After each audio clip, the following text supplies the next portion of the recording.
जिंदाबाद जिंदाबाद, ट्रांसपोर्ट एकता जिंदाबाद, डीजल की कीमतें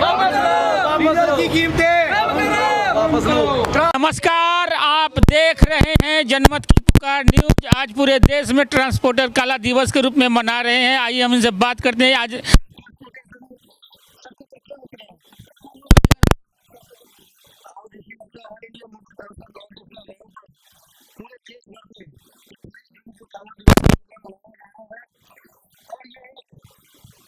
समस्त हमारे ट्रांसपोर्ट व्यवसाय की ओर से केंद्र सरकार को, चाहे राज्य सरकार हो, सबको एक आज शांतिपूर्वक आंदोलन से ये एक चेतावनी है कि जो ये डीजल के जो इन्होंने रेट, जो बेतहाशा महंगाई आज चरम पर है। 100 रुपया डीजल, कई शहरों में, राजस्थान में 104 रुपये डीजल। ये कहाँ की इंसानियत है? और बेलगाम ये दाम बढ़ते जा रहे हैं। पिछले कोरोना काल में 26 रुपये से ऊपर दाम बढ़ चुके हैं। कोई हमारे ट्रांसपोर्ट व्यवसाय को आर्थिक मदद नहीं है। हम पर आए दिन मार पड़ती जा रही है। सिंगल गाड़ी मालिक ख़त्म होता जा रहा है। हम पर किस्तों का भार इतना है कि हमसे वो भी नहीं चुकाया जा रहा। अपना परिवार कहाँ से चलाएं? हिंदुस्तान में लोन मोरेटोरियम के नाम पर ये बैंक माफिया जो बन चुका है, बैंकों ने हम पर, जबकि ये लोन मोरेटोरियम पिछले साल सरकार ने लगाया, हमें किस्तें नहीं देनी पड़ेंगी, पर ब्याज दर लगाकर एक किस्त की 3-3, 4-4 किस्तें खड़ी कर दी गई। अब ये इस दूसरे कोरोना काल में हम कहीं कोई रियायत नहीं, कहीं कोई आर्थिक मदद नहीं। हमारा इस समय व्यवसाय बिल्कुल खड़ा हो गया है। और ये आज हम सरकार को बताना चाह रहे हैं कि हम अगर इसी तरीके से चलते रहा तो अपनी गाड़ियाँ हमारी खड़ी करने पर मजबूर हो जाएंगे और हमें कोई ना कोई all India motor transport Congress के साथ नेतृत्व में एक ठोस कदम लेकर आने वाले समय में अपनी गाड़ियां खड़ी भी करनी पड़ सकती हैं, जो वैसे ही खड़ी हो रही हैं। और वो ये ना हो कि आने वाले समय में कि पूरे हिंदुस्तान में चक्का जाम हो जाए।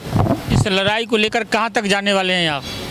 देखिए, लड़ाई अब शुरू है, आज मुहिम चल चुकी है और सरकार को हम बार बार, और आज पूरे देश भर में जहाँ MLA, MP या DC ऑफिस या DM ऑफिस, वहाँ जाके हमारे प्रतिनिधियों ने, हमारे साथ जो संस्थाएं जुड़ी हैं, उन्होंने जाकर वहाँ पर अपना लेटर उनको दिया है कि इसकी सुनवाई करवाई जाए। यदि नहीं होगा तो आपको मैंने अभी जैसे बताया कि लंबे समय में अगर आज नहीं हुआ, इन्होंने जल्द से जल्द, सरकार ने हमारी इन समस्याओं को नहीं ठीक किया, तो हमारा चक्का जाम का आह्वान जो हमारे all India motor transport Congress के नेतृत्व में, वो जल्द ही जल्द होगा।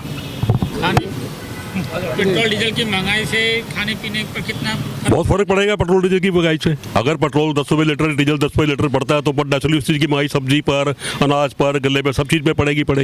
तो उस महंगाई के ऊपर जनता के ऊपर मार पड़ेगी। जनता की जो मार है वो सबसे ज़्यादा मार रही है। हमारी तो रिक्वेस्ट है धर्मेंद्र प्रधान जी से, माननीय प्रधानमंत्री नरेंद्र मोदी जी से, नितिन गडकरी जी से कि इस चीज़ को कम किया जाए, नहीं तो हमारे पास आंदोलन के अलावा कोई रास्ता नहीं रह गया। उसके अलावा ट्रांसपोर्ट जो हमारे कुलतरन जी राष्ट्रीय अध्यक्ष हैं, उनके नेतृत्व में हमने झंडा बना लिया है कि हम स्ट्राइक पे जाएंगे अगर गवर्नमेंट नहीं मानती तो। देखिए, अभी जो परिस्थिति है ट्रांसपोर्ट विभाग को लेकर, ये ट्रांसपोर्ट बहुत ही जर्जर और बुरी स्थिति में पहुंच गई है। इसमें सरकार की जो ट्रांसपोर्ट विरोधी नीतियां हैं वो सबसे ज़्यादा हावी है। टैक्स सबसे ज़्यादा हिंदुस्तान में डायरेक्ट और इनडायरेक्ट टैक्स ट्रांसपोर्टर ही दे रहा है। रोड पे गाड़ी को चलाने के लिए कई तरह के टैक्स लिए जा रहे हैं। हम गाड़ी परचेज करते हैं तो भी टैक्स, और जब तक रखते हैं तब भी टैक्स। हम गवर्नमेंट को ये बता देना चाहते हैं कि हम जितने की गाड़ी खरीद रहे हैं उसका 2 गुना पैसा सिर्फ आपको टैक्स में दे रहे हैं।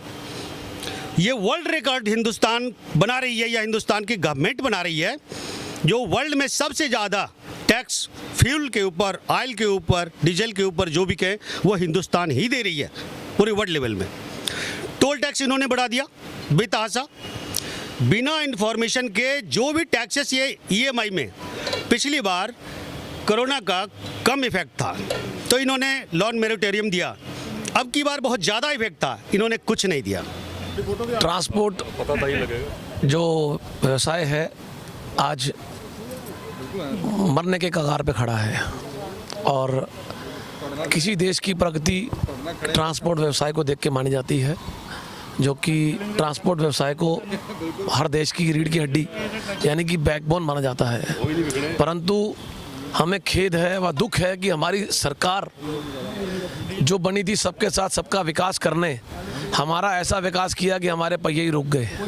इस बार फिर सड़क पे आए हैं, बहुत सारी चीज़ें इकट्ठी हो गई हैं और सरकार नहीं सुनती है। हमारी सरकार से रिक्वेस्ट है, जैसे डीजल है और हमें अगर आप नहीं कर सकते तो प्रावधान दीजिए, हम अपना इंश्योरेंस, परमिट या टोकन टैक्स जो स्टेट को देते हैं, अगर आपने ऐसे डीजल बढ़ाना है तो हमें उसमें दे दीजिए कि आपको 2 महीने की छूट मिलेगी या 1 महीने की छूट मिलेगी। हम अपना डाके कागज़ उनके पास जमा करा दें, जब हम गाड़ी चलाने के लायक होंगे फिर उनसे हम कागज़ वापस ले लेंगे। कम से कम हमें जो हर महीने इंश्योरेंस पड़ रही है, जो हमें परमिट का खर्चा देना पड़ रहा है, जो हमें टोकन टैक्स का देना पड़ रहा है, उसकी तो बचत हो जाए। हमें जो हमारी गाड़ी नहीं चल रही तो हम उसका पैसा काहे को भरे सरकार को। वे देख रहे थे जनमत की पुकार न्यूज। मिलते हैं फिर और किसी खबरों के साथ। नमस्कार।